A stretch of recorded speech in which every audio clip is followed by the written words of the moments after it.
শ্রমিকবৃন্দ, আপনাদের সকলকে লাল শুভেচ্ছা জানাচ্ছি। প্রিয় ভাইয়েরা, এখন বক্তৃতা দেওয়ারও সময় না, শোনারও সময় নাই। বেলা প্রায় 12টা বাজে। আমরা এতক্ষণ যে আলোচনা শুনেছি, আমরা বুঝতে পেরেছি যে আমরা শ্রমিক এবং আমাদের এই শ্রমিকের যে শ্রম, এটা মালিক শোষণ করে। এই শোষণের বিরুদ্ধে আমরা সকল শ্রমিকরা ঐক্যবদ্ধ হব এবং আমরা আমাদের যে দাবি, সরকার কর্তৃক নির্ধারিত যে দাবি আছে, আমরা সেই দাবিকে প্রতিষ্ঠিত করব। সেজন্য আমরা সকলে ঐক্যবদ্ধ থাকব। আমি আপনাদের আর বিচ্যুতি ঘটাবো না।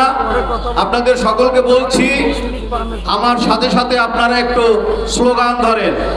দুনিয়ার মজদুর, দুনিয়ার মজদুর, কেউ খাবে তো কেউ খাবে না, তা হবে না, তা হবে না।